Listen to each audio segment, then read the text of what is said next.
So we've been studying Vilap Kusumanjali. We memorized verse 11. Today we're going to verse 12. Between verse 11 and 12, Srila Gurudev gave an important explanation of Diksha, Swarup Siddhi and Vastu Siddhi. Diksha means the process of mantra initiation from Guru.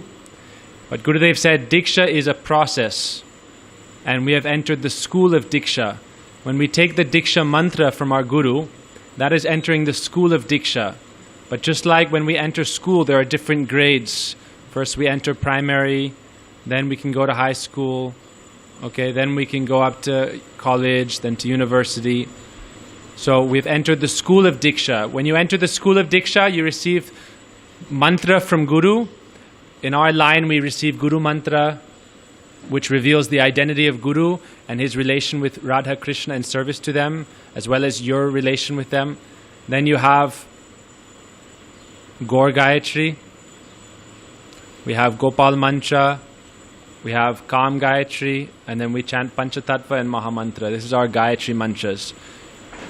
But it's said that real Diksha means two things. Jiva Goswami says, Diksha means the destruction of all pap, sinful reactions, as well as the sinful nature, the nature of sinning itself. This is called the pap bij.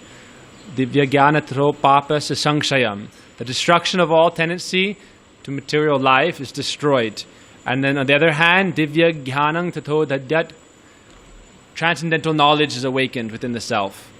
So when you receive the mantra initiation from Guru, Gurudev said, don't think that's everything.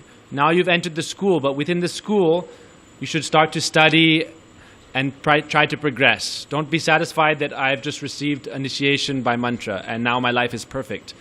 You're in school, so you should chant these mantras and take the course properly, study properly, and try to progress to the highest stage. That's real Diksha. Until you've realized your own spiritual form, like we talked about, Ekadash Bhav. What is your spiritual name? What is your spiritual place of residence? How old are you? What is your family? What group are you in? What are your different services to Radha Krishna in Braj? Then when you realize those Ekadash Bhav, then you can say that your Diksha is progressing nicely. When all material desires are leaving your heart, then you can say, I'm progressing in Diksha. Otherwise, just taking the mantra and not progressing, then it's like, it should be very embarrassing actually. When we go to school, every year we think we should go up one grade. And if you stay back a class, then the other kids will make fun of you. Oh, for 10 years you've been in first grade. 20 years you've been in first grade. So sometimes we chant 30, 40 years, and then people say, I still have no taste. So why hasn't taste come? Taste is the stage of ruchi. And we should be progressing from one stage to another. So Diksha is a school. Now Gurudev then says, as we progress in the school of Diksha, we want to achieve the state of Swarup Siddhi. Swarup Siddhi means, Siddhi is perfection, and Swarup means my own spiritual form.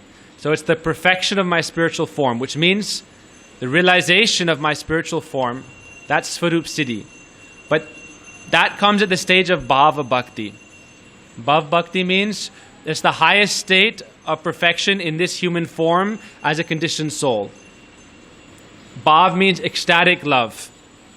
And between Bhav and Prem, Prem means the attainment of complete divine love, then the material body will be relinquished and we'll attain our transcendental form. It said the human body cannot tolerate the transcendental ecstasy of Prem. So when we are achieving Prem, then the material body is given up and we simultaneously get a spiritual body. So we go from Bhav to Prem. So in our human life, the goal should be to get to Bhav. And Gurudev would say again and again, unless we are striving to achieve Bhav, we're not performing sadhana bhakti. Kriti sadhya bhavet sadhya bhavasya sadhanabhira nityasitya bhavasya prakritam hridi sadhyata. If we are striving to achieve Bhav, ecstatic love, in that stage, then that means we're performing sadhana. Okay, so when we achieve Bhav Bhakti, between Bhav Bhakti and Prem Bhakti, then the stage of Swarup Siddhi comes. And that's, you could say, when we're going into like the university class of Diksha. Because then we're starting to realize Ekadash Bhav. Ekadash Bhav will start to be realized at Swarup Siddhi. Then this is my name, this is my form, this is my service, this is my group, this is where I live. So then the next stage after Swarup Siddhi is called Vastu Siddhi. Vastu Siddhi, at Swarup Siddhi, we have internally realized all these things. And at that time, we're here in this body as a sadhaka, practitioner, but our absorption is in that world of Braj where we are serving already. It's not mental concoction at that point. Now we are meditating on Krishna Lila, and Krishna Lila is real, but we are not present there. And if we concoct or speculate that we are there now, that becomes sahajya, imitation, cheap imitationism. So we're not imagining ourselves to be there. We remember Krishna Lila. But when naturally we realize everything automatically, then that means we're approaching this stage of Swarup Siddhi. But we can look in our life also, if we're not following sadhana, if we're attached to material activities, and we're thinking, oh, I've realized my form, then that's only cheating ourselves and others. That's pakka sahajya. So we're not following that path. So then Gurudev said, between Swarup Siddhi and Vastu Siddhi. Vastu Siddhi means you give up your material body and you take birth in a planet where Krishna is performing Leela. At that point, you're not in a Prakrit Dham. Krishna has his own transcendental abode outside of the material universe. But then within a material universe, Krishna is performing one of his pastimes or Leela in one abode or another. Bhaktivedanta Swami Prabhupada said, at every second, at every microsecond, Krishna is appearing in another Brahmanda universe and he's performing his pastimes. So Vastu Siddhi, the first stage, means you enter within that planet where Krishna is performing his Leela in this Jagat, or in a Jagat, in a material universe.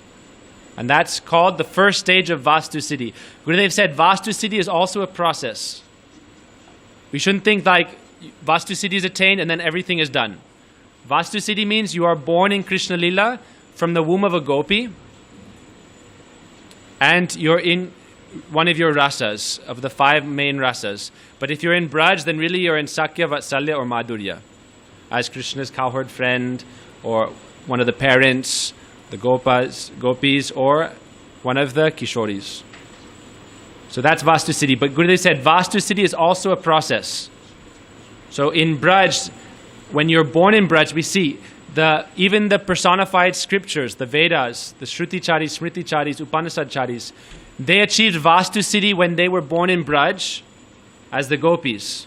Not only them, but the Murtis of Sita from Ram Leela, the Dandakaranya rishis, sages, they all achieved Vastu Siddhi when they were born from the wombs of gopis in Braj. But that was the beginning. Gurudev said that in Vastu Siddhi, then you need to perform sadhana also. And what is your sadhana at Vastu Siddhi? That means you take shelter of the Nityasiddha gopis and start to learn under their guidance how to serve the divine couple Radha Krishna. That's real Vastu Siddhi. So even the personified scriptures did this Vastu Siddhi sadhana. And we see that, what is that? That was performed in Katyani Brat. They did this sadhana to achieve the shelter of the Nityasiddha gopis. And then after this Brat was completed, they received Radhika's mercy and Krishna's mercy. And for 1 year, they trained under the Nityasiddhas and then they entered the Ras Leela. So Vastu Siddhi is also a process. Okay, so any question on that topic, you can stop it. So we'll go to the 12th verse. Gurudev gives a very sweet commentary on the 12th verse. You can stop it and we'll start again.